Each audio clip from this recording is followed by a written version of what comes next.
Qué gusto saludarles una vez más. Estamos reunidos aquí para nuestra clase de gramática para el estudio bíblico. Esta es ya la número 13 de nuestra serie. En realidad sería la 14 porque la primera no la grabamos, simplemente fue la introducción al curso y eso sucedió ya hace el año pasado. Estamos estudiando con base al libro que se llama Gramática Castellana, adaptada para el estudio bíblico del doctor Jorge Costos, editorial CLIE. Y ya hemos estudiado diferentes aspectos de la gramática.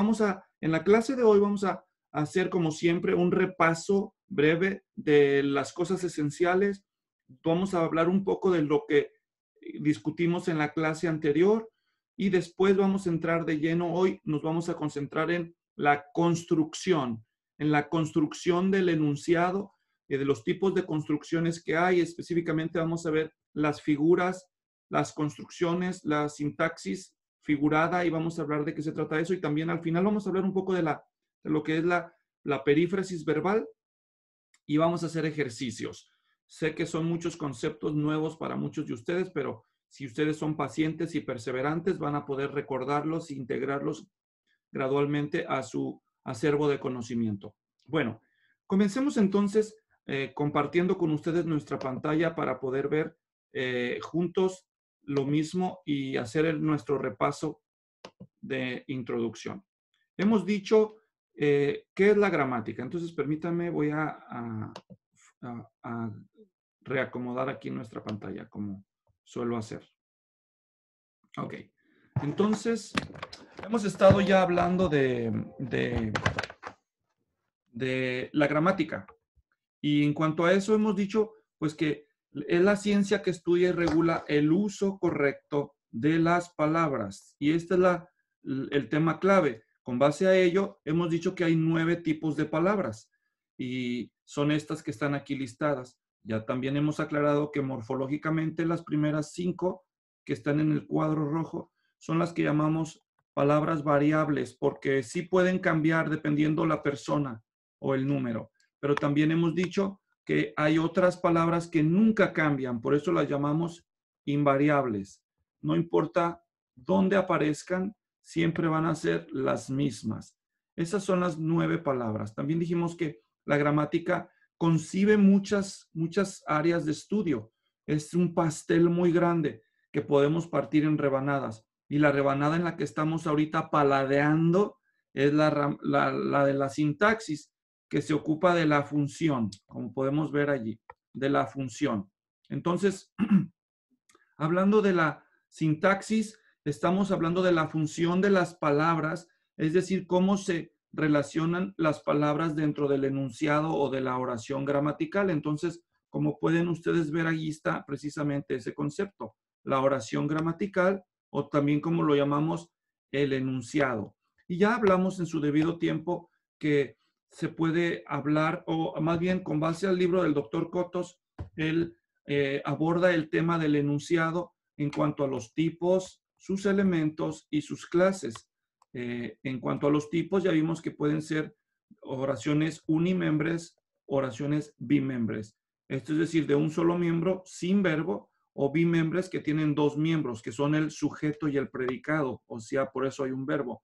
Esos son precisamente los elementos de la oración gramatical. Ya dijimos, número 1, sujeto, número 2, predicado. Y en cuanto al sujeto, vimos las clases que hay, vimos sus elementos del sujeto, que son los modificadores, y su núcleo, y analizamos cada uno de esos. En cuanto al núcleo vimos todo eso, y luego en cuanto a los modificadores también sus características. Después vimos en lo que respecta al segundo elemento de la oración bimembre, que es el predicado. También vimos los tipos o clases de predicados que hay, vimos tanto su núcleo como sus modificadores directos, y también consideramos los tipos de las clases de oraciones o enunciados que hay. Y dijimos que las hay simples y las hay compuestas. En cuanto al estudio de las simples, consideramos pues una gran cantidad de información que fue el tema de la clase anterior. Y después vimos además las complejas. Bueno, las oraciones simples dijimos que según la naturaleza del verbo, el modo del verbo, según, permítanme aquí que ya se me bloqueo según la voz del verbo, luego vimos según el sujeto, y así quedaba todo el contenido de las simples. Luego vimos que las hay además compuestas, y en cuanto a las compuestas, pues también dijimos que las hay coordinadas y subordinadas. Y entre las coordinadas las hay conjuntivas y yuxtapuestas. Y luego tenemos las oraciones subordinadas. En cuanto a las oraciones subordinadas, dijimos que las hay sustantivas, adjetivas y adverbiales. De hecho, eso es lo que vamos a ver a continuación, que las hay coordinadas conjuntivas, pueden ser copulativas, disyuntivas, adversativas, causales, consecutivas. Todo eso fue parte del estudio de la clase anterior. Si ustedes no la vieron, está grabada y ustedes la pueden recuperar más adelante. Esas son en cuanto a las coordinadas conjuntivas, es decir, oraciones que son de la misma fuerza y que están conectadas por una conjunción. Por eso se llaman coordinadas. Coordinadas significa que tienen la misma fuerza, y conjuntivas que están unidas por una conjunción. Entonces, esas son las oraciones compuestas. Luego dijimos que también hay oraciones yuxtapuestas, es decir, una oración que es igual a la otra, pero no tiene conjunción. Lo que tiene en lugar de una conjunción es que tiene una coma, o que tiene un punto y coma, o que tiene dos puntos. Por eso son yuxtapuestas, porque carecen de conjunción, pero son iguales en potencia. Ok. Y luego dijimos que hay oraciones subordinadas. Y las oraciones subordinadas significa que no tienen la misma fuerza. Es decir, que dependen de la oración principal, y las otras son subordinadas, porque no se entenderían sin la existencia de la principal, a diferencia de las coordinadas, que si tú tienes una idea y luego tienes un conector y tienes otra idea con sujeto y predicado, si eliminas la primera, esta todavía se puede entender con claridad. En cambio, si tú, a diferencia de esto, tienes una idea y luego tienes otra idea que depende de la primera, y si tú eliminas la primera con sujeto y predicado, esta pierde sentido, quiere decir que es subordinada. ¿Está claro esto? Quiero hacer esa aclaración porque uno de nuestros estudiantes o de nuestros seguidores en mi canal de YouTube esta semana me escribió, que es el pastor Fernando, que está en Ecuador. Ya he hablado con él en el pasado y está teniendo la atención de mirar los videos, y me dijo que no entendía bien por qué algunas palabras, algunas oraciones no eran subordinadas cuando él pensaba que eran subordinadas, y estoy aclarando por qué. La diferencia es que si tú tienes una oración aquí y tienes otra oración acá y están unidas por una conjunción, por ejemplo, la conjunción ¿por qué? Vamos a decir esto, ¿por qué? Entonces, si tienes la idea número 1 y tienes la idea número 2, aunque pudiera verse que esta tiene una subordinación causal a la primera, si este enunciado u oración se puede entender de manera independiente, aunque este no existiera, entonces, estrictamente hablando, no es una oración subordinada, es una oración coordinada a través de una relación causal. Por eso es una oración coordinada conjuntiva de tipo causal. En cambio, si lo que tuviéramos sería una oración gramatical número 1 y después tenemos una causa y la oración gramatical número 2 no se entiende sin la aparición de esta, entonces no es coordinada, es subordinada. ¿Me doy a entender? Yo sé que estos son ejemplos demasiado rápidos, pero solo quiero dejar las cosas bien claras porque fue una clase muy larga la anterior, con mucha información, y no hubo tiempo para hacer preguntas. Pero me hicieron esa pregunta en mi canal de YouTube y estoy respondiéndola para beneficio de todos los alumnos que nos siguen. ¿Quedó claro esto? A los que me están viendo ahorita, si quedó claro, den manita arriba, ¿sí? Muy bien, gracias. Ok, estamos en el repaso todavía. Entonces, ya dije que las oraciones subordinadas pueden ser de tres tipos: sustantivas, adjetivas y adverbiales. ¿Ok? Entonces, es muy importante dejar claro eso. Ahora, voy a explicar un poco más acerca de esto porque esta parte de las oraciones subordinadas no hubo tiempo para explicarla en la clase anterior. Y voy a terminar mi repaso explicando eso. Ustedes y yo ya hemos dedicado suficiente tiempo en el pasado y hemos repasado en casi cada clase, en cada video, lo que es un sustantivo, lo que es un adjetivo y lo que es un adverbio. Ahora le voy a pedir su participación a algunos de ustedes. ¿Qué es un sustantivo, Israel, según tú recuerdas? ¿Qué es un sustantivo? Habilita tu micrófono y contéstanos. Sustantivo. No puedo ver en mis notas. Sí, sí puedes. O si Fernando tiene la información a la mano, ¿qué es un sustantivo para el que quiera de ustedes y lo tenga fresco en la memoria?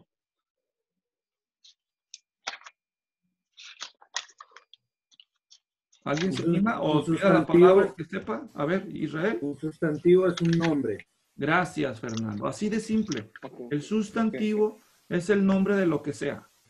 ¿Y qué es el adjetivo? A ver, ¿quién quiere opinar? Levante la mano o tome la palabra directamente. ¿El adjetivo qué es? ¿Es el que modifica el nombre? Muchas gracias. Es una palabra que agrega información al nombre. Lo modifica directamente. Gracias, Francisco. ¿Y qué es un adverbio? Este es más difícil para algunos, pero no tan difícil. El que modifica el verbo. Claro, ahí su mismo nombre lo dice, ¿verdad? Modifica el verbo, pero también modifica ¿qué más? Adjetivos. Adjetivos y así mismo otros adverbios, ¿verdad? Adverbios. ¿Estamos claros? Ok. Pues voy a dar un ejemplo. Pueden poner en silencio sus micrófonos ahora. Gracias por el repaso. Ahora, el sustantivo, sustantivo,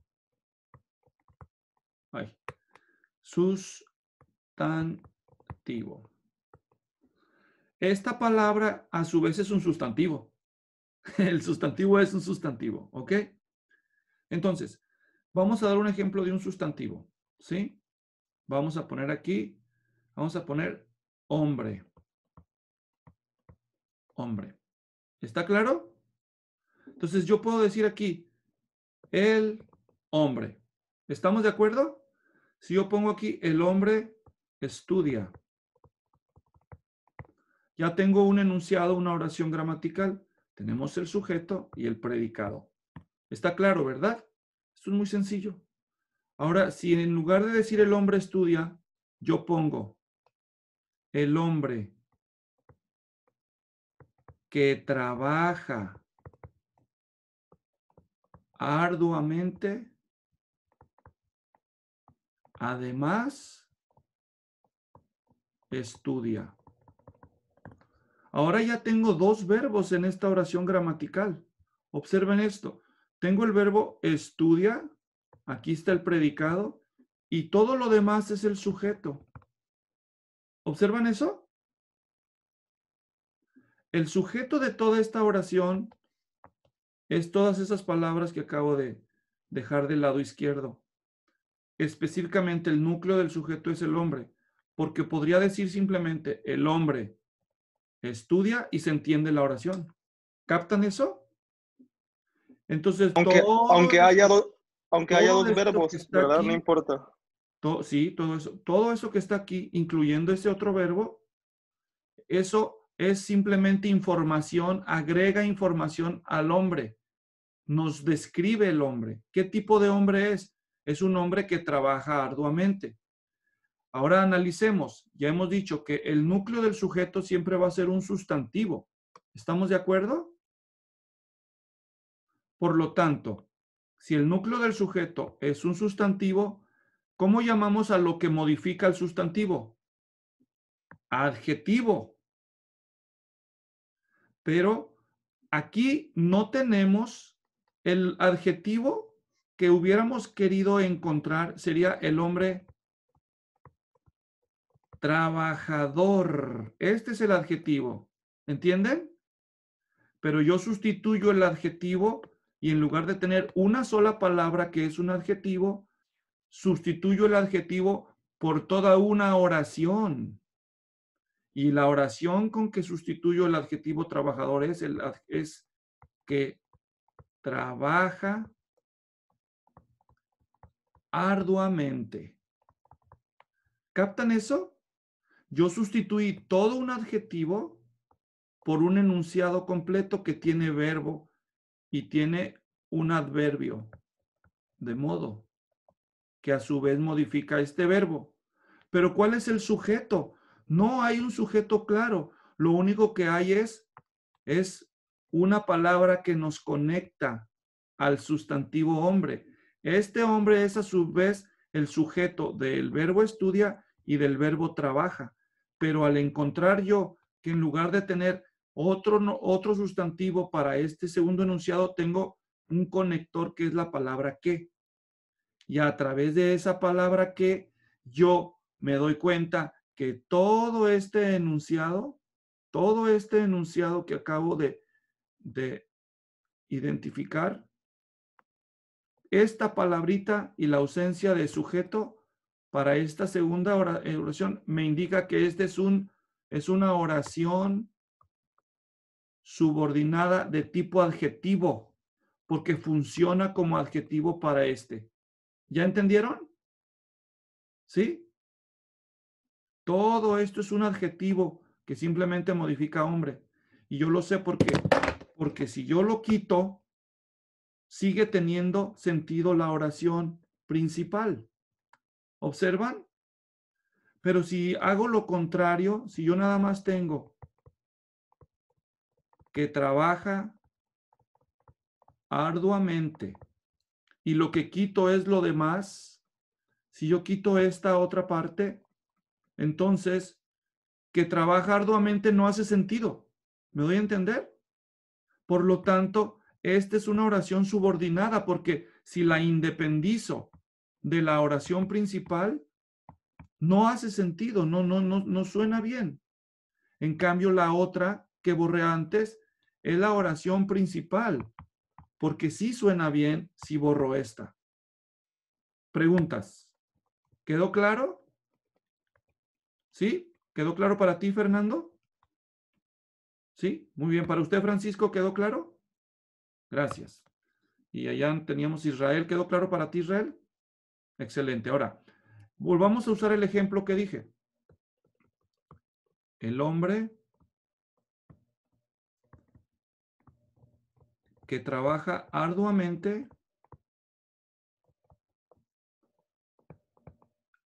estudia también. Bueno, ya la cambié un poquito. Antes decía, además estudia, pero para el caso es lo mismo. Ahora observen esto. Una vez más, aquí tengo el sujeto y aquí el predicado. ¿Está claro? Ahora, imagínense que ustedes ya acaban de comprender que en este enunciado, esta porción es una oración subordinada de tipo adjetivo. Pero ahora voy a hacer un cambio. Ahora lo que voy a eliminar ya no es la parte adjetivada, sino que borro hombre. Y ahora solamente dice así. Ahora dice, el que trabaja arduamente estudia también. ¿Observaron eso? Entonces, lo que antes era un adjetivo, que es que trabaja arduamente, ahora ya no es adjetivo, porque para ser adjetivo tiene que modificar un sustantivo, pero resulta que ya desapareció el sustantivo que modificaba. ¿Captaron eso? Como desapareció el sustantivo, ahora inmediatamente esta segunda parte, esta parte cobró ahora sentido de sustantivo, porque siempre la gramática nos dicta que el sujeto de una oración siempre va a ser un sustantivo o un elemento sustantivado. Y en este caso, toda esta oración subordinada ha cobrado la función sustantiva porque ahora ese es el sujeto de esta oración. Por lo tanto, ahora, al eliminar la palabra hombre, yo convertí esta parte en una oración subordinada, pero ya no adjetiva, sino sustantiva. Es una oración subordinada sustantiva. ¿Me doy a entender? Ok. Ahora vamos a un tercer ejemplo. Voy a borrar todo esto. Ok. Voy a poner el hombre trabajador dijo que hoy no vendrá a clases.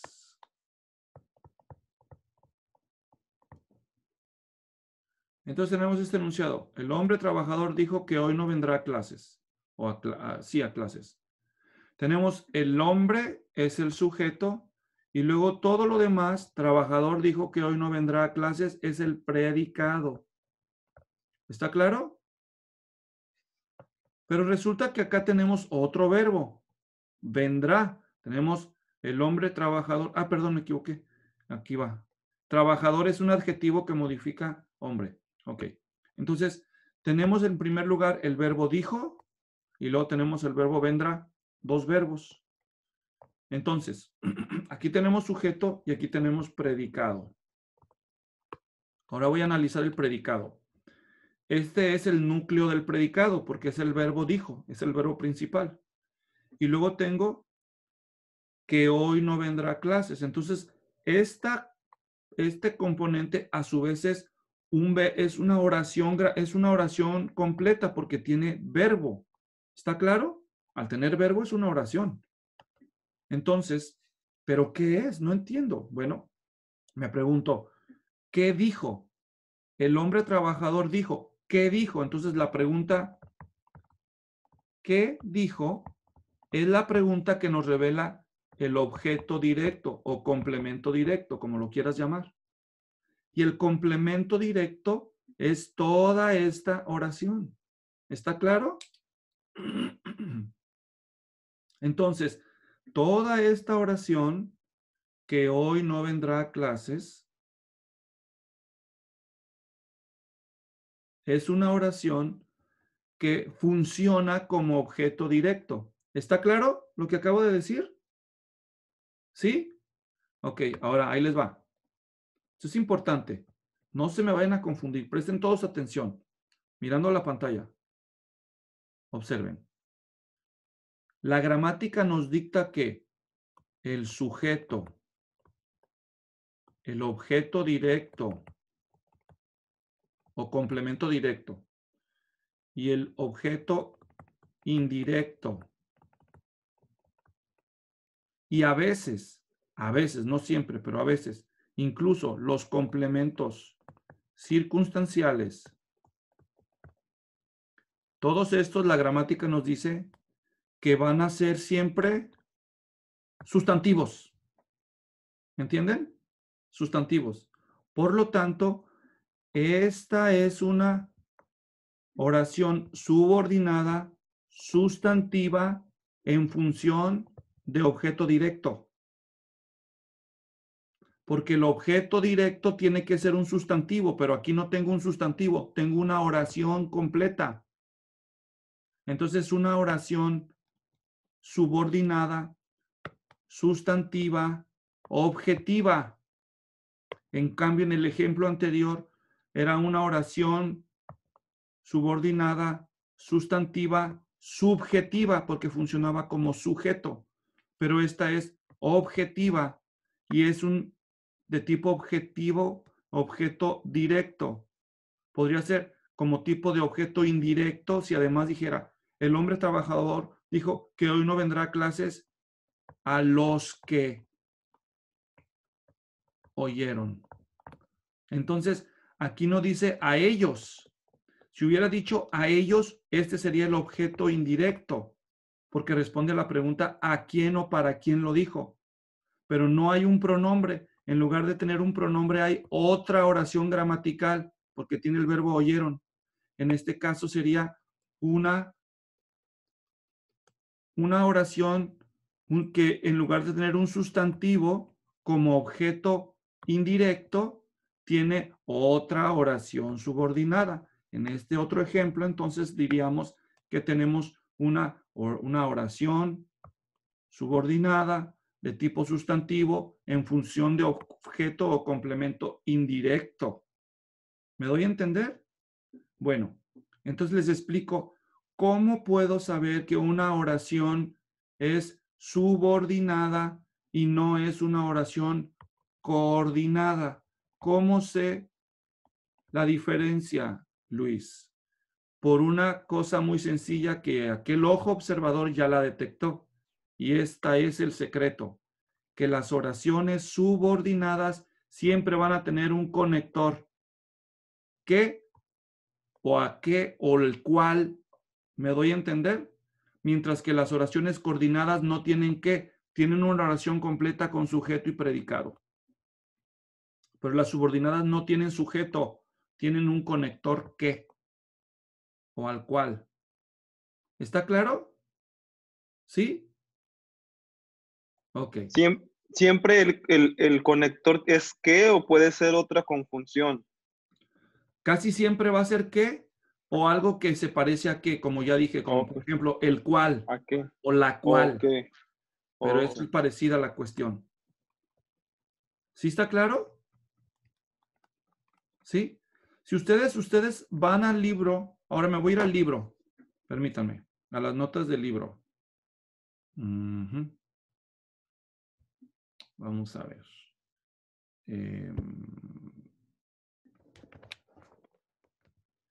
Vamos al libro.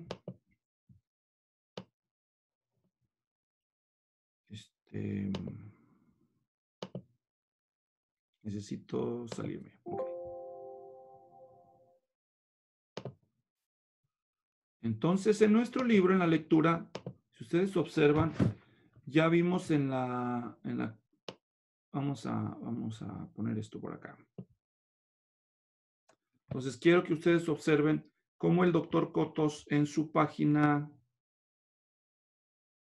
vamos a, en la página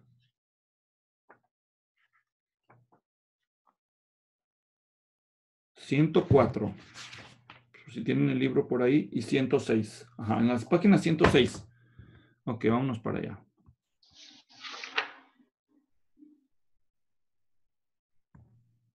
Aquí está, ok. Observen. En la página 106 dice, oraciones compuestas subordinadas. Observen esto. Entonces, oraciones compuestas subordinadas. Dice que las hay de tipo sustantivo, adjetivo y adverbial. ¿Ok? Observen los ejemplos que él nos da en las sustantivas. O sea que funcionan como un sustantivo. Y luego dice, hay algunos ejemplos. Dice, es que me está estorbando esto, déjenme lo muevo para allá. Ok, entonces aquí tenemos el ejemplo de estas. Dice, el hombre no retrocede ante el peligro.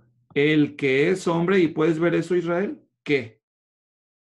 Ahí en la página 107. Ahora, ustedes observan, quiero que me atiendas. ¿Ves otra vez? ¿Qué? Ok, ahora les dije, los sustantivos pueden funcionar como el sujeto de la oración, como el complemento directo de la oración, como el complemento indirecto. Esas palabras siempre van a ser un sustantivo, por lo tanto, si en lugar de tener un sustantivo incluyendo el complemento circunstancial, tienes una oración, estás subordinando la oración. También las adjetivas, les dije, si está sustituyendo un adjetivo, el esposo, que es bueno, ahí está la palabra que, modifica un sustantivo, por lo tanto es adjetivo.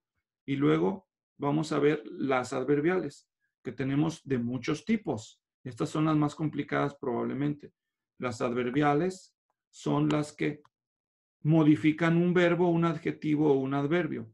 Ellos viven allí, allí. Ellos viven, y si yo quito allí y digo, ellos viven donde hoy es una avenida, aquí la conexión es donde, porque es un adverbio de tiempo, es una oración subordinada adverbial de tiempo. ¿Está claro? Ahí está, mira, de tiempo. Pero hay más que tiempo. Hay de modo, hay de lugar. Aquí están de lugar, por ejemplo, el ejemplo, la dejé donde ella me indicó. Si tú puedes sustituir todo esto por un solo adverbio de una sola palabra, por ejemplo, ¿qué puedes sustituir? Pues puedo sustituir con el adverbio allí. La dejé allí. Sustituyes allí por toda una oración gramatical con un conector, y en este caso es un conector de lugar. Este es un adverbio de lugar, conectivo de lugar, donde ella me indicó. ¿Y dónde es donde ella te indicó? Allí. ¿Sí está claro, Israel? También las hay de modo. ¿Cómo lo sabemos? Porque el conector va a ser de modo. Hay oraciones adverbiales comparativas. En fin, ya no quiero yo también complicarles más ese escenario, pero al menos que entiendan de lo que se está hablando. Y espero que haya sido así. Ok, todo lo que he dicho hasta este punto, aunque es muy entretenido, es un repaso de lo último que vimos en la clase anterior. Ahora vamos a entrar de lleno a un nuevo objetivo. ¿Está claro? Y eso está en la página 118. Quiero que observen ahora un nuevo elemento y me voy a servir de mi PowerPoint para que lo veamos de una manera más rápida y luego vemos los detalles. Entonces, los voy a llevar a la otra ventana. Vámonos para acá. Entonces, ya dijimos que la gramática es la ciencia que estudia y regula el correcto uso de las palabras. Esto es simplemente repaso. Y también vimos los 9 tipos de palabras. Ya hablamos de eso una y otra vez. Estamos dentro de la sintaxis que habla de la función. Ya vimos, esto es solamente un repaso de lo que es la sintaxis, que dentro de la sintaxis hay diferentes tipos de oraciones. Las hay unimembres, es decir, con un miembro, y esto es sin verbo, y las hay bimembres, o sea, con 2 miembros, que son el sujeto y el predicado, donde el núcleo del predicado es un verbo, o sea, con verbo, por eso son bimembres. ¿Está claro hasta aquí? Esto es solamente repaso. Muy bien, ahora observen lo siguiente. La sintaxis, con base en el orden de sus componentes, es decir, el sujeto y predicado, puede tener 2 tipos de arreglos. Puede ser sintaxis regular o puede ser irregular o figurada, que es lo mismo. La sintaxis regular en el idioma español siempre sigue el orden de sujeto y predicado. Ya sabemos que el predicado está formado de un verbo y sus complementos, ya sea complemento directo, indirecto o circunstancial. Pero todo esto se podría resumir simplemente en sujeto y predicado.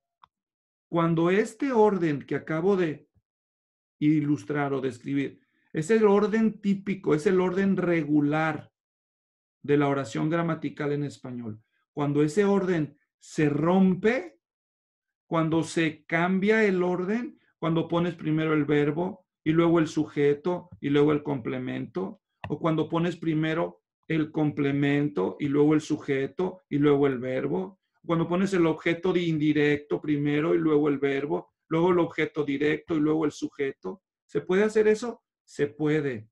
Se puede hacer por motivos estéticos, para variar el lenguaje. Se puede hacer por motivos enfáticos, para recalcar un componente en primer lugar. Entonces, cuando se altera el orden regular, o sea, ahora tenemos una sintaxis irregular. ¿Está claro esto? ¿Sí? Muy bien. Entonces, estamos diciendo que la sintaxis regular siempre va a tener sujeto y predicado. El sujeto regular siempre más o menos sigue esta lógica. Primero aparece el artículo, después el sustantivo y tercero el adjetivo. Eso es en cuanto al sujeto. O sea, yo digo, el hombre sabio. ¿Está claro? Ese es un ordenamiento regular o típico de un sujeto. Ahorita estamos en el sujeto. Está claro todo hasta aquí, ¿verdad? Pero si yo altero esto, si yo digo, por ejemplo, el sabio hombre, el sabio, hombre, se siente que hubo una alteración al sentido regular, ¿sí o no? Todavía se entiende, pero se salió de lo regular.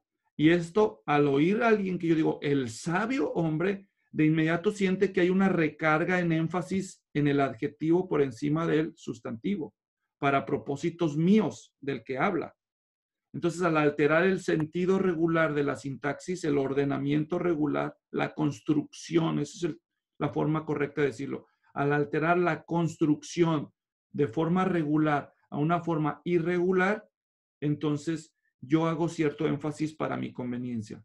Puede ser por motivos estéticos de literatura, poéticos o por propósitos sintácticos o más bien semánticos, es decir, porque quiero darle más carga al significado de algo. ¿Está claro hasta aquí? En cuanto al sujeto, eso es en cuanto al sujeto, pero dijimos que la oración gramatical tiene sujeto y tiene también predicado. Entonces, en cuanto al predicado, ya dijimos, normalmente el orden va a ser primero, número 1, el verbo, después va a aparecer el objeto o complemento directo, número 3, el complemento indirecto y número 4, el circunstancial. Es decir, si yo ya dije, por ejemplo, en el ejemplo anterior, yo dije, el hombre sabio como sujeto. El hombre sabio. Ese fue mi sujeto. Ahora el predicado acá abajo. Vamos a poner compra rosas para su esposa. Para su esposa en la tienda. Observen, compra es un verbo, rosas es lo que compra, por lo tanto es el complemento directo. ¿A quién se las compra? Entonces, a su esposa es el complemento indirecto. Y dónde las compra es un circunstancial del lugar, entonces es en la tienda. Este sería el ordenamiento, ese sería la construcción regular de un enunciado en español. El hombre sabio compra rosas para su esposa en la tienda. ¿Se dan cuenta? Suena natural o no. Suena natural. Pero cuando yo altero ese orden, ya suena irregular. Y lo hacemos todo el tiempo para propósitos nuestros. Si yo dijera, por ejemplo, el hombre sabio en la tienda de abarrotes. O sea, como diciendo, ¿cómo? ¿Ahí venden flores? Sí, en la tienda de abarrotes él compra las rosas para su esposa. Ya alteré la construcción regular. O si yo dijera, si yo dijera, el hombre sabio, rosas compra. Otra vez, ya alteré la construcción regular. Si yo dijera, el hombre sabio, para su esposa, compra rosas en la tienda. Otra vez, para enfatizar este punto, altero la construcción regular. ¿Me doy a entender? Entonces, de esta forma, podemos comprender nosotros que la sintaxis puede ser ya sea regular o irregular, si sigue el ordenamiento o la construcción típica o no.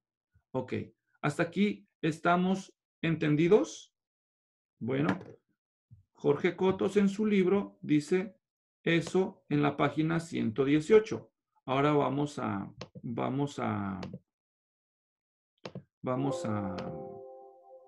verlo aquí en el libro. Acompáñenme. Muy bien. Entonces, aquí dice él, sintaxis regular. Observen, estamos aquí en la página 118. Dice, sintaxis regular y sintaxis figurada. Sintaxis regular aquí en este párrafo dice, la sintaxis regular es expresar primero el sujeto, luego el verbo, después los complementos directo, indirecto y circunstancial. ¿Está claro? Y después la irregular o como él la llama, la figurada, sintaxis figurada. ¿Qué es la sintaxis figurada? Es, observen aquí, es alterar, cambiar o alterar los elementos de la oración para lograr belleza, atención, complacencia, atracción, etc. ¿Está claro?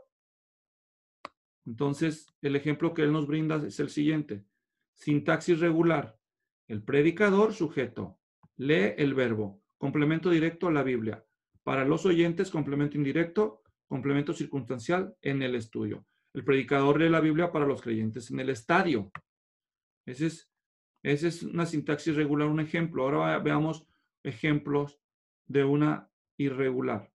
Entonces dice, en el estadio lee el predicador la Biblia a los oyentes.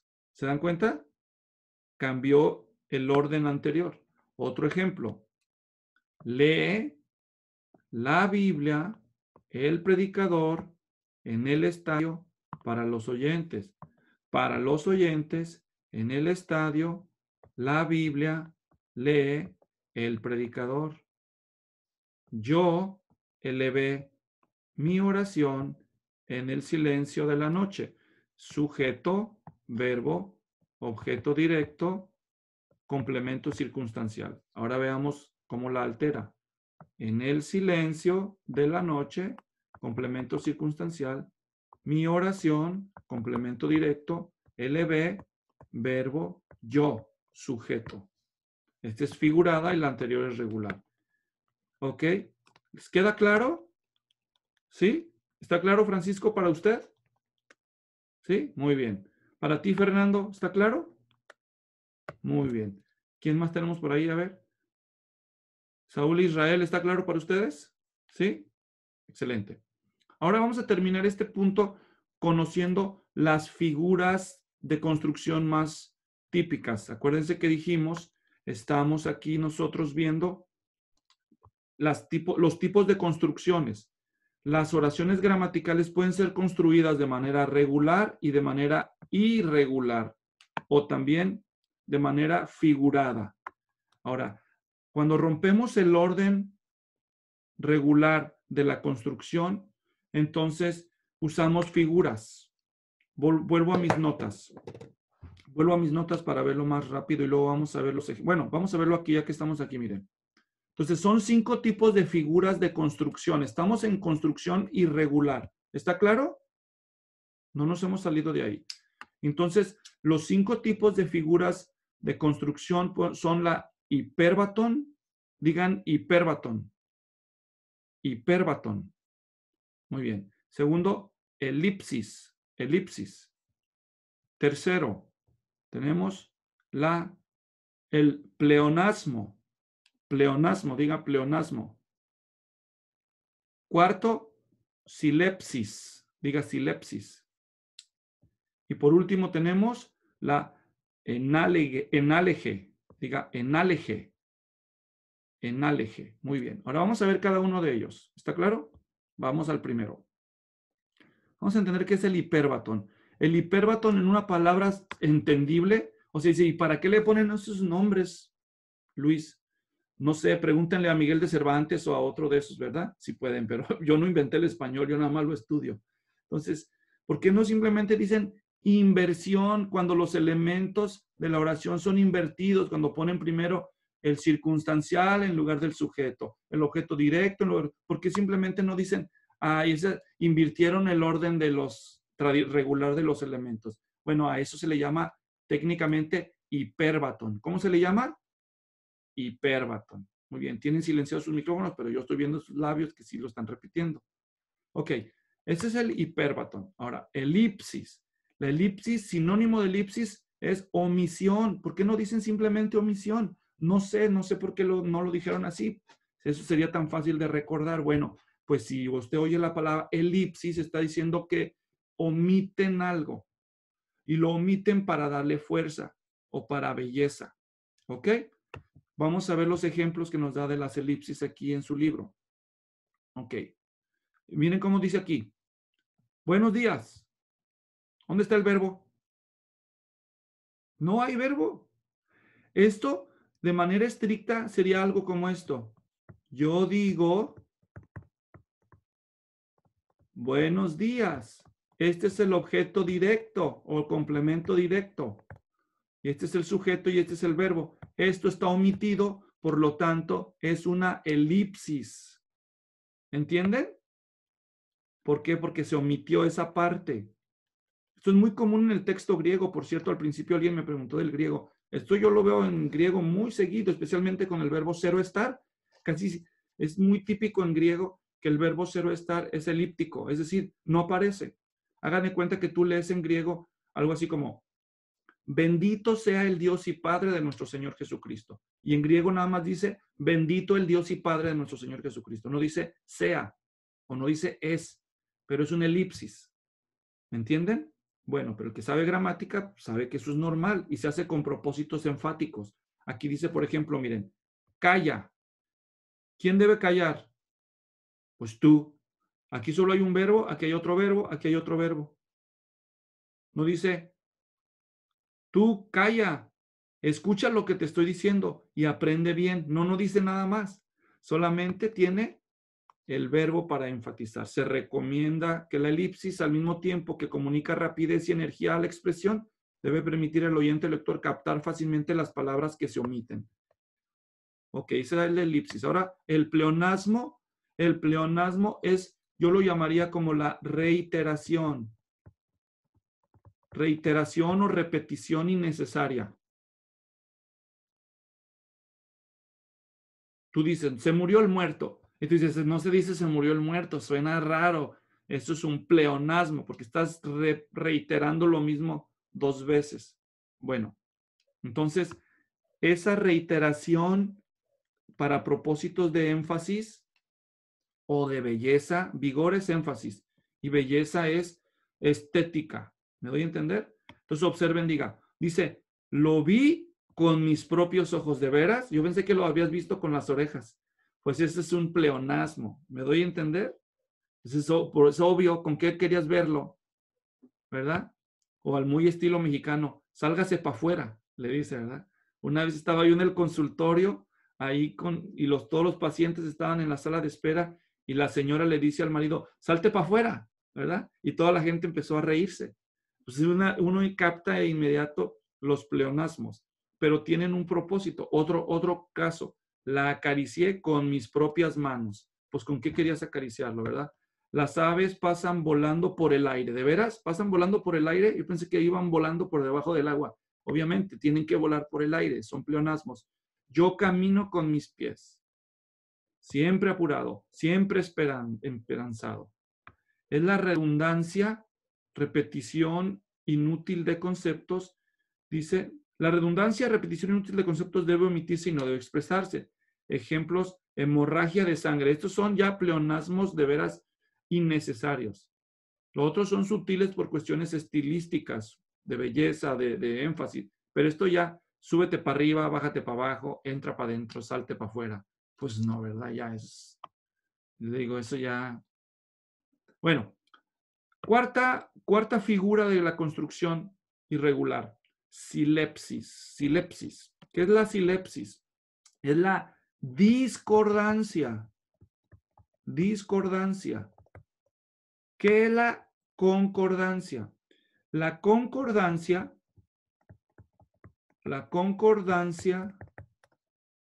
es si el sujeto está en singular, por ejemplo, el verbo debe estar en singular.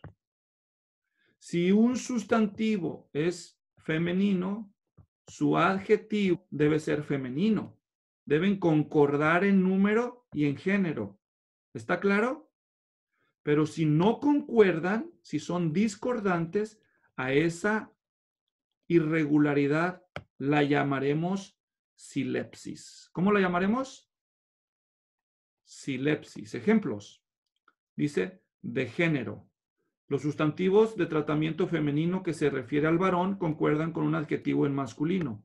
Por ejemplo, tenemos su majestad, que es la reina. En este caso, su majestad, femenino, es pacífico, masculino. ¿Entiendan? ¿Sí? el sustantivo majestad. ¿Cómo dices tú majestad? ¿El majestad o la majestad? La. Por lo tanto, este sustantivo es femenino. ¿Y su adjetivo cómo es? Masculino.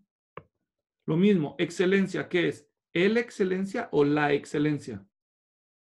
La excelencia, femenino. Generoso, ¿qué es? ¿Masculino o femenino? Es masculino, porque si fuera femenino, ¿cómo diría? Generosa. No es su excelencia, es generosa, es generoso. Entonces ahí hay una discordancia de género, silepsis.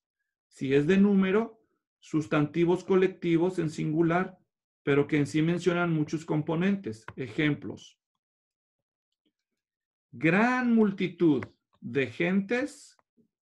Todo esto implica una pluralidad. Vitorearon a su líder. Ahora, estrictamente hablando, ¿la palabra multitud es singular o es plural? Si fuera plural, diría multitudes. Diría, multitudes vitorearon, pero está en singular. Gran multitud de gentes vitorearon a su líder. ¿Observan? Hay una discordancia de número. Bueno, entonces esa fue la silepsis. Ahora vamos a la se dice enálaje. Enálaje. Enálaje es una traslación. Ahora, quizás no sea muy claro para ustedes lo que es una traslación. La traslación es cambiar un modo por otro modo. Cuando vimos el verbo, ya hace mucho vimos que hay modo indicativo, subjuntivo, imperativo. ¿Ok? Entonces, si yo esperaría que, si yo digo una frase que supone que debería decir en modo indicativo y en eso de pronto me aparece imperativo, allí hay una enálaje, porque hubo una irregularidad de modo. ¿Está claro? Le voy a dar un ejemplo.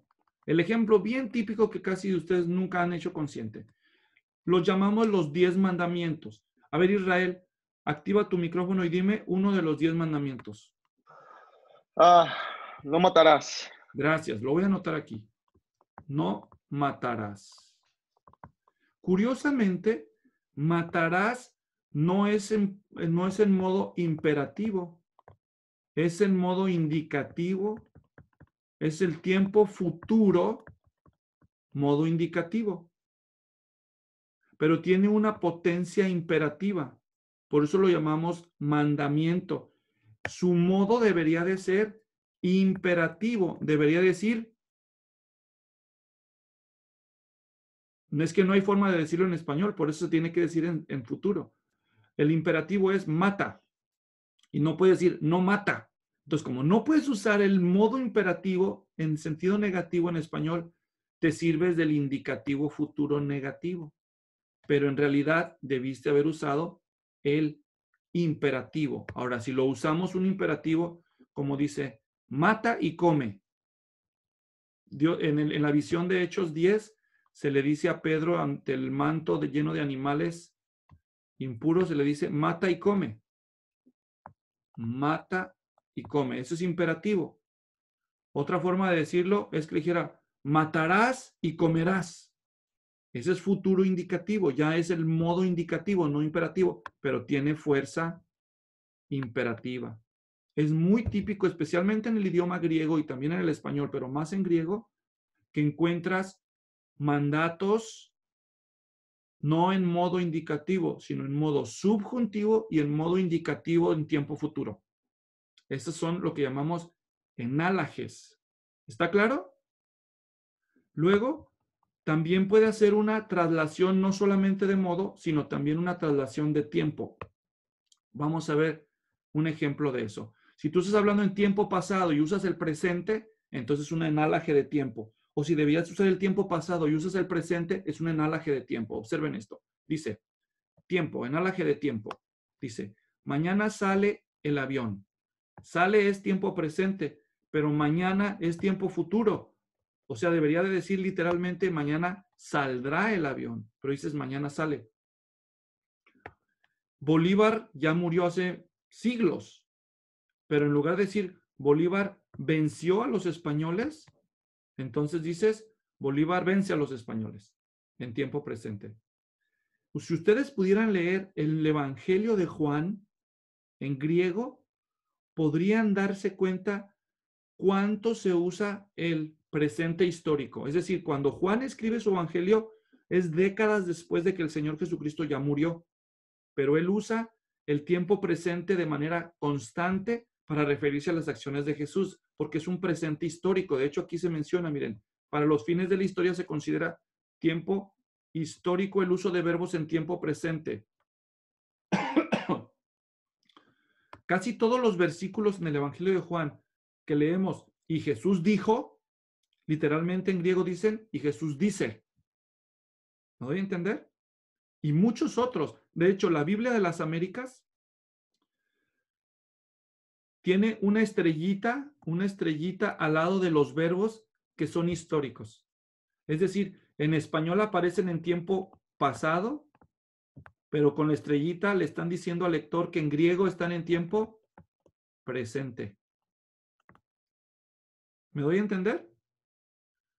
Por eso es una de las razones que me gusta la Biblia de las Américas, entre muchas otras, que usa pistas para que el lector que lee la introducción de la Biblia las recuerda y la interpreta mejor. Pero como no leen la introducción de nada, ni de la Biblia, pues no dicen, ay, ¿por qué le pusieron una estrellita satánica ahí en la Biblia de las Américas? Fueron los masones los que hicieron esta traducción. O sea, en serio, la gente no le saca provecho a veces a los recursos, ¿no? Pero, ok. Bueno, eso fue una nota nada más, es una broma. Ok, vamos entonces a las notas para terminar esta aclaración. Entonces, estamos diciendo, ok. Entonces, hemos dicho antes acerca de la sintaxis regular y de la sintaxis irregular o figurada. Sus figuras principales son las que ya dijimos. Repaso. El hiperbatón, que es la inversión de los elementos. La elipsis, que es la omisión. El pleonasmo, que es la reiteración. La silepsis, que es la discordancia. Y la enáloge, que es la traslación de el modo o el tiempo. Muy bien. Ya vimos entonces las construcciones posibles, ya sean regulares o irregulares. Por último, vamos a ver un aspecto más que dejamos hasta el final, ya que tuviéramos bien cimentado todo lo que es los elementos de la oración gramatical, porque va a aparecer y puede ser objeto de confusión. Y esto no solamente es parte de la sintaxis, sino también parte de la semántica. Entonces, vamos a ir a las perífrasis. Perífrasis. Diga perífrasis. Perífrasis. Ahora, yo les voy a mandar copia de todas esas notas, no se preocupen, para que puedan hacer sus repasos. Pero, ¿qué es la perífrasis? Oiga bien, la perífrasis en una palabra es un verbo. Es un verbo. ¿Qué es la perífrasis? Es un verbo. Es un verbo compuesto. Pero no lo llamamos verbo compuesto, lo llamamos perífrasis. ¿Está claro? Cuando nosotros vimos acerca del verbo, cuando estábamos estudiando acerca del verbo, yo les dije que hay verbos simples y que hay verbos compuestos. Yo les dije, por ejemplo, un verbo simple sería yo como. ¿Está claro? Pero si en lugar de decir yo como, digo yo he comido, ¿observan esto? Ya cambió. Ahora este es un verbo simple y este es un verbo compuesto, porque se compone del auxiliar haber más el pasado participio del verbo comer, que es comido. ¿Está claro? Bueno, entonces, si ustedes recuerdan eso del verbo compuesto, entonces las perífrasis son verbos compuestos. ¿Y por qué no los llamamos verbos compuestos? Porque es en realidad lo contrario. Más bien los verbos compuestos, es decir, los que usan el auxiliar haber o el auxiliar ser o estar más el pasado participio, es decir, la voz pasiva. Estos dos tiempos que llamamos tiempos compuestos, así los describí cuando vimos eso en su debido tiempo, esas son un tipo de perífrasis, pero hay más tipos de perífrasis. ¿Está claro? Y es lo que les voy a explicar ahora. Ahora entonces, las perífrasis son dos verbos que funcionan juntos como uno solo. Por eso les dije, una perífrasis es un verbo que en realidad se compone de dos o más palabras. ¿Está claro? Vuelvo a repetir, para motivos de énfasis y de aprendizaje. Las perífrasis son verbos formados por dos o más palabras o dos o más verbos. Si tú separaras esos dos verbos, los separas, cada uno de esos verbos va a tener su propio significado. Si tú los separas, cada verbo tiene un significado diferente y auténtico e independiente. Pero cuando los juntas, se altera tanto su propio significado que forma un nuevo significado. Como no hay un verbo en español que determine el significado que tú quieres hacer, te inventas uno juntando dos verbos. ¿Entienden eso? Entonces, les voy a dar ejemplos para que lo vean. Acá abajo tengo 3 ejemplos. Observen. Tienes que hacerlo. Aquí tenemos dos verbos, el verbo tener y el verbo hacer. ¿Observan eso? Cuando tú separas, digamos que no quieres ver esto, tú nada más tienes el verbo tener, eso te describe a ti una posesión, una propiedad. Yo tengo. ¿Me doy a entender? Y luego cuando tú describes el verbo hacer, tú te refieres a una actividad específica. Pero cuando tú juntas tienes que hacer, al poner tener y hacer juntos, creas un verbo que no existe en español. Es decir, creas aquí no se habla de una posesión tangible, ni concreta, ni abstracta, sino de una obligación. ¿Me doy a entender? Es una obligación específica de hacer algo. ¿Me doy a entender?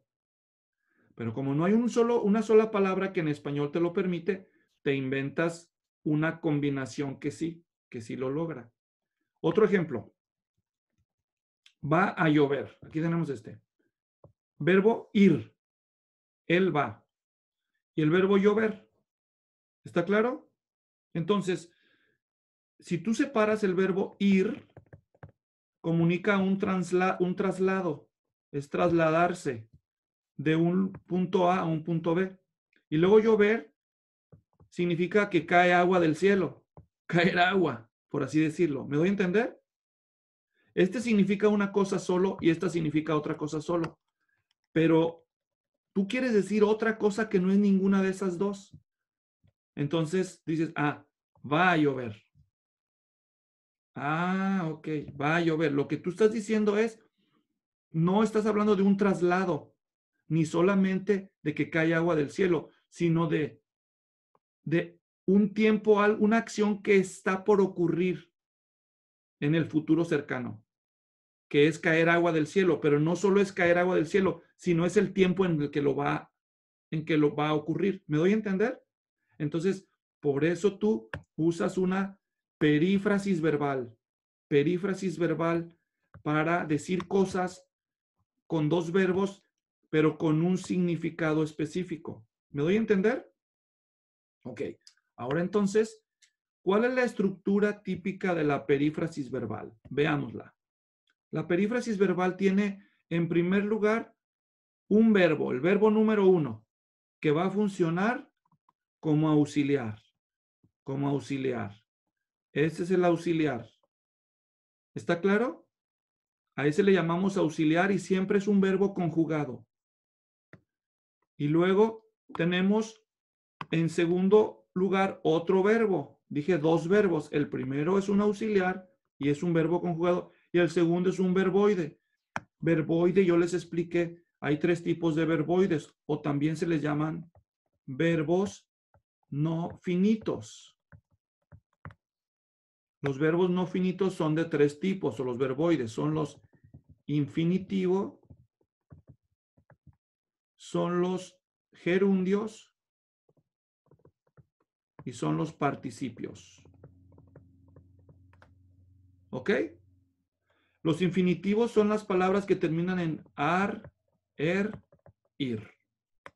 Y luego tenemos los gerundios, son los que terminan en ando, endo.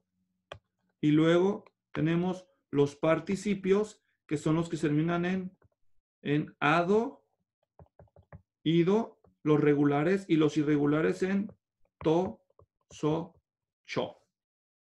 Ahora vamos a ver ejemplos de cada uno de las perífrasis verbales. Ahora, ya dije, las perífrasis verbales, la estructura normal que siguen es verbo número 1, que llamamos auxiliar, es un verbo conjugado. El verbo número 2, que no es verbo en sí, sino es un verboide. Y eso está a veces, no siempre, pero a veces están conectados por un nexo, que puede ser la palabra que o la palabra a. Pero eso es opcional. En otras ocasiones, tal vez no encuentres ningún nexo. Lleva dormido. Aquí no hay nexo. ¿Está claro? Por eso es opcional. El número 2 y también el número 4 es un clítico. Diga clítico. Clítico. Clítico. ¿Qué significa clítico? Es una partícula, es un clítico es un pronombre. Es un pronombre abreviado que se sufija al verbo. ¿Qué dijo? ¿Un pronombre abreviado que se sufija al verbo? No, pues me dejaste en la misma. Ok. Son esas pequeñas palabritas como se, lo, nos, que se pegan al final de un verbo. Observen. Hacer es infinitivo. Lo es un clítico de tercera del singular. ¿Entienden? Otro ejemplo. Acabó es el primero. Odiando. Ando, endo es gerundio. Gerundio. Nos es una abreviación de nosotros. Odiándonos. Son los objetos directos en forma de pronombres que llamamos objetivos. Es un pronombre personal objetivo porque funciona como objeto directo, en forma clítica porque se adhiere al final del verbo. ¿Me doy a entender? Ay, chiquito, ahora sí, ¿verdad? Dices, órale. Siempre he usado todas esas palabras, pero no sabía cómo se llamaban. Bueno, ya supieron. Ok, entonces, ya dije, verboides hay de 3 tipos: infinitivos, gerundios y participios. Ahora veamos un ejemplo de las perífrasis con infinitivo. Tienes que hacerlo. ¿Por qué? Porque es un infinitivo hacer. Llover, infinitivo. Aquí están sus nexos. Aquí está el auxiliar. Va, tienes que. Va, tienes que hacer. Va a llover. Estos son perífrasis infinitivas. ¿Está claro? Ahora vamos a ver las perífrasis con gerundio. Acabó es el auxiliar número 1. No hay nexo, por eso es opcional. Y el verboide que sigue es ando, yendo, odiando, gerundio. Acabó odiando. Y luego sí tenemos clítico, que es nos. ¿Está claro? Muy bien, vamos a la siguiente perífrasis de gerundio. Ah, no, este es solamente un ejemplo. Acabó odiándonos. Con todas sus fuerzas es un complemento circunstancial de este verbo. ¿Está claro? Son 2 palabras, pero es un solo verbo para mí. Por eso encierro las 2 en un solo círculo y no encierro verbo 1, verboide. ¿Está claro? Podría hacerlo, pero debo entender que funcionan como una sola entidad. Muy bien. Tercer ejemplo. participios. Perífrasis en participio. Es decir, los que acaban en ado, ido, tosocho. Escrito. No dices escribido, dices escrito, ¿verdad? Y acá está dormido. Son participios. Entonces, auxiliar número 1, que es el verbo número 1, dejó. Verboide en participio, escrito. Auxiliar número 1, lleva. Verboide, dormido. Escrito, y aquí están complemento directo, complemento directo. ¿Está claro? Entonces esas son las perífrasis verbales. Muy bien. Ahora sí, ya acabamos de explicar lo de hoy. Ha sido pues una lección también muy, muy interesante y un poquito larga, pero ya estamos cerca de el final. Muy bien. Preguntas. Preguntas. Vamos a ver. ¿Dónde está mi pantalla compartida? Ahí estamos. Muy bien. Ok. Ahora sí. Si tienen preguntas, levante su manita y le doy la palabra. Pues, Sí, adelante. las perífrasis las vamos a identificar estando dos verbos juntos. O sea, no vamos a ver ninguna oración ahí en medio de ellos, más larga que el anexo que ponías ahí. Excelente pregunta, Antonio. Gracias. Sí, pueden estar separadas. O sea, yo puedo decir algo como esto, miren. Quiero con todas mis fuerzas, una y otra vez, conquistar el monte Everest. Pues fíjense lo que dice. Quiero, puse un montón de palabras en medio y luego puse conquistar, que es el infinitivo, el monte Everest.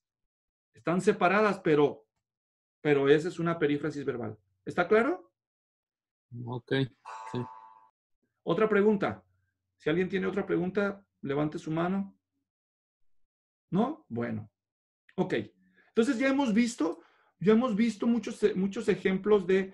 Hoy el objetivo que nosotros cubrimos el día de hoy fue conocer las construcciones de la sintaxis. Puede ser sintaxis regular, sintaxis irregular. Al principio de la clase vimos varios ejemplos de las oraciones subordinadas, a diferencia de las coordinadas, y luego le entramos a las construcciones para ver si se usa sintaxis regular, el orden típico del enunciado, o si se usa una sintaxis irregular, es decir, una construcción figurada. Ya vimos del hiperbatón, de la elipsis, de la silepsis, de la enalge, y se me pasó la otra. Entonces ahí las tenemos nosotros a la mano para recordar a la hora de hacer nuestros análisis. En la próxima clase, ¿qué creen que vamos a hacer? Ya nos estamos acercando al final del curso, y en las próximas clases lo que vamos a hacer es poner todo junto. Todo lo que hemos aprendido, ya me voy a ir directamente al texto bíblico.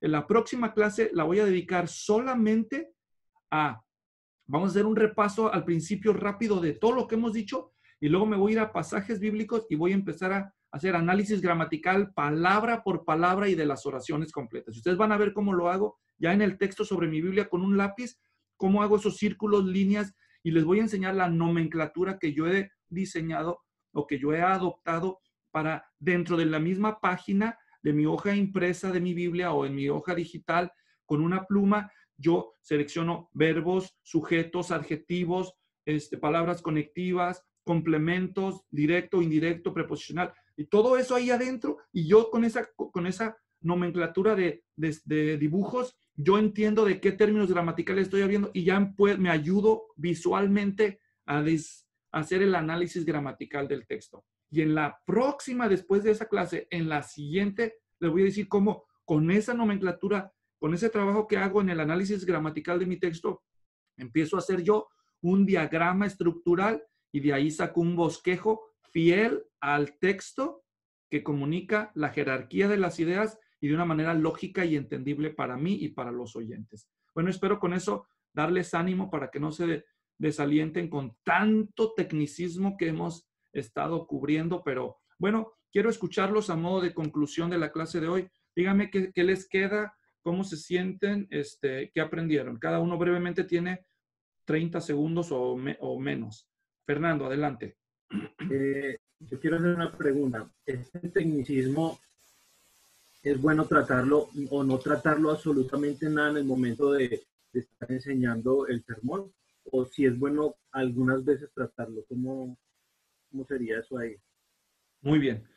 El consejo de todos mis maestros casi fue unánime cuando yo estudié en el seminario, era de que lo mejor sería no usarlo, pero ahí sí a lo mejor han de pensar que soy muy creído, muy soberbio, pero no es por esa razón, porque incluso yo aprendí de mis maestros que aunque ellos decían no lo usen en sus sermones, ellos sí lo usaban de vez en cuando. Y yo aprendí una lección no solo de mis maestros, sino también de mi propia experiencia pastoral. Y esta es la respuesta a tu pregunta. Tú dices, ¿deberíamos de usar la nomenclatura técnica a la hora de enseñarle a otros? Y mi respuesta es, en la mayoría de los casos, no.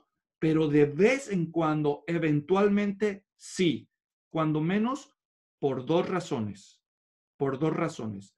Y yo lo dije al principio de este curso, en uno de los videos al principio, no me acuerdo si fue el segundo, ustedes lo vuelven a escuchar, se van a dar cuenta que yo se los expliqué allá, pero como ustedes vivían en la dispensación de la inocencia allí, pues nadie entendió lo que yo decía, pero ahora ya lo vas a entender tú, ¿ok? Yo les decía que cuando tú estás enseñando, en esa audiencia, la inmensa mayoría de la gente no sabe de tecnicismos, pero sí los entiende, su mente los entiende, aunque no sabe cómo se llaman, sabe que si tú estás hablando en presente, no metes el pasado de forma loca, sino que estás en singular, hablas en singular, en plural, femenino, femenino. O sea, la lógica de la mente humana capta el mensaje. Aunque no sabe explicar el tecnicismo, sí sabe percibir el mensaje comunicado. Entonces, de vez en cuando, sí se puede usar, muy de vez en cuando, para instruirles de cómo se llama ese fenómeno. O sea, por ejemplo, yo les digo, digamos que yo estoy enseñando algo y digo, lo que encontramos aquí es una hipérbole. ¿Y qué es eso, pastor? Dirán ustedes. Es una exageración con fines intencionales. Es decir, aquí Pablo está exagerando, a eso se le llama hipérbole, pero él está exagerando algo para dejar claro el punto. Entonces, yo menciono el tecnicismo y lo explico para instruir a mi audiencia. Yo quiero que ellos también vayan creciendo en su conocimiento del estudio de la Biblia, y no solo en la Biblia misma, sino cómo estudiarla mejor. Entonces, número uno, para propósitos instructivos. Segundo, para propósitos validantes. Es decir, aunque tú tengas 100, 200 o 10 personas allí en tu audiencia que no saben de gramática los nombres técnicos, de vez en cuando sí tienes algunos que saben, ¿o no? Entonces, a partir de ahora, por ejemplo, yo espero en Dios que tú ya sepas algo que antes no sabías. Entonces, la próxima vez que tú vas y te sientas ahí, escuchas una enseñanza y de pronto alguien se para y dice, y podemos aquí ver una perífrasis muy clara, y todos se quedan viendo diciendo, ¿dónde está? ¿Quién es? ¿Verdad? Tú dices, un verbo. Y entonces tú dices, yo sí entiendo, a ver cuál es. Entonces tú dices, a ver si es cierto. Quiero ver, a ver, ¿cuál? Aquí, miren, el versículo tal aquí dice así. Y tú dices, sí es cierto, más le vale. Sí sabe, sí sabe. Entonces tú, como maestro, cuando tú dices algo que de veras sabes y dominas, y tú dices, miren, aquí podemos ver una parábola, miren, podemos aquí ver, este verbo está en modo subjuntivo. ¿Qué es eso? Dirán ustedes. Es decir, está hablando en una forma potencial, no es una realidad, es una posibilidad. Eso está en imperativo. ¿Qué es eso? Eso es una orden, miren, aquí está dando una orden. Entonces, hay un segmento de tu audiencia pequeño, si tú quieres, pero existe, que no tiene la culpa de que los demás no estudien. Los demás él no tiene la culpa, ella no tiene la culpa que los demás sigan en ignorancia. Ellos sí estudiaron y saben, y ellos también merecen ser desafiados y que se les hable en su canal de frecuencia de vez en cuando, aunque sea poquito, para que vean que tú sabes de lo que estás hablando. Y eso valida tu autoridad como maestro. Porque cuando tú haces eso, ese segmento un poquito más académico, más instruido de tu iglesia dice, estoy hablando con un hombre instruido, un hombre que sabe lo que dice, un hombre que tiene el derecho que yo lo escuche. ¿Me doy a entender? Entonces, no hay que irse a los extremos, porque si no, pues sí los impresionarás, pero no los entiendes, ¿verdad? Alguien dijo, acuérdate que le estás enseñando a las ovejas, no a las jirafas. Si te vas muy alto, Nadie come más que la jirafa que tienes ahí en toda la congregación y todas las ovejas se te mueren de hambre.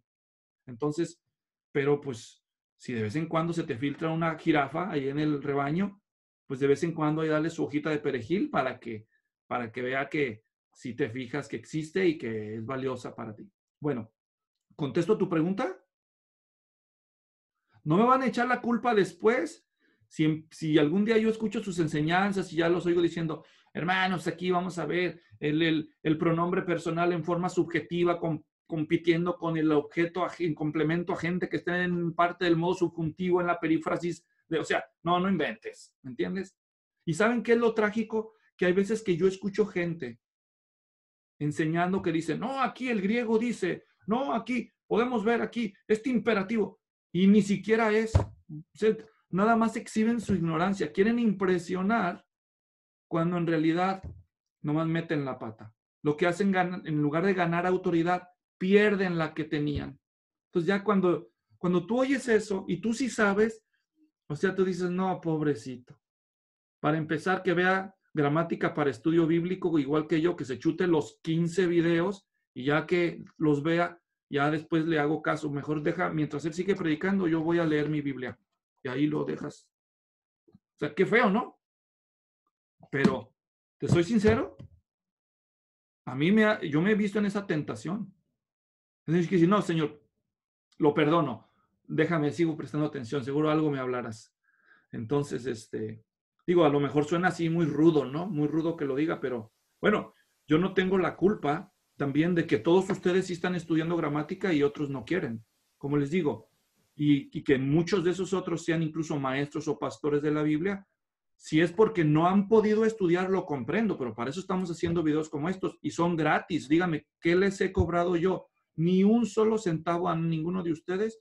¿Por qué? Porque yo quiero poner mi granito de arena para que la causa de Cristo progrese de una forma muy humilde, muy pequeña, que es equipando a los que no han podido de un modo o de otro entender la gramática. ¿Por qué? Porque yo fui parte de ese club.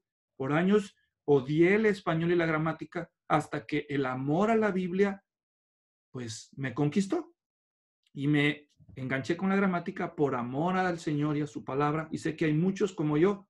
Por eso no es menosprecio, es amor, es una actitud de servicio que queremos darle para que mucho más mejore la enseñanza y la correcta interpretación bíblica. ¿Querías decir algo más, Fernando? Sí, señor. ¿Hasta qué punto es prudente o no sé, de que cuando uno detecte ese problema gramatical que esa persona está diciendo algo que no es así, de uno acercarse y decirle, hey, es que eso no es así, es así? O mejor se queda uno callado y que el Señor sea rearguyéndolo. Yo diría que depende de la circunstancia. Cada caso hay que revisarlo. Si estás de visita en una iglesia y pues nomás estás oyendo, pues tú decides si quieres correr el riesgo. Dices, bueno, no me va a volver a ver ese predicador. Le digo, total, si se enoja, pues que yo ya no voy a venir. O si tú dices, no, ni para qué le digo, para qué lo hago sentir mal si hizo su mejor esfuerzo. Entonces, yo diría, trata de discernir el espíritu con que la persona se conduce. Si es una persona humilde y sientes que valdría la pena, el Señor pone en tu corazón hacerlo, inténtalo. Si se lo toma mal, pues es su problema. Pero si tú crees que no es prudente, no es adecuado, resérvatelo. Ahora, si dices, pero es que no es de visita, eso pasa en mi iglesia. Eso pasa en mi iglesia, pastor. ¿Qué hago? Bueno, yo creo que una forma de, número uno, de honrar a tu liderazgo y número dos, de mostrarle amor y respeto a tu liderazgo. O sea, una forma de amarlo y una forma de servirle a tu liderazgo es, si tú lo amas, entonces fieles son las heridas del que ama, dice Proverbios. Fieles son las heridas del que ama.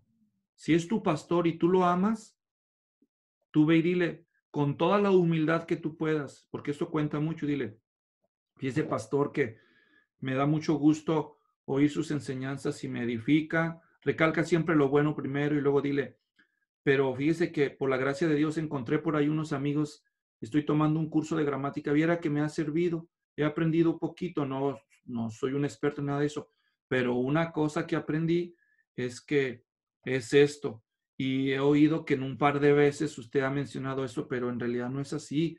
Yo lo que quiero es que usted lo respeten más y que usted se sienta seguro a la hora de enseñar de que lo que usted dice nadie se lo vaya a refutar, y yo a usted lo respeto y lo amo, y por eso quería observarle para que, si usted gusta, vea en el libro ese, mire, ahí está en el libro, ahí está en el video, yo no lo inventé, yo lo que quiero es que usted no vaya a perder credibilidad enseñando algo que no es, y alguien después no se anime a decirle como yo y se va con la idea de que usted no sabe de lo que está diciendo, cuando yo sé que usted sí sabe, simplemente es humano y cometió pues un pequeñito error, pero, o sea, así lo manejaría yo, ¿me entiendes?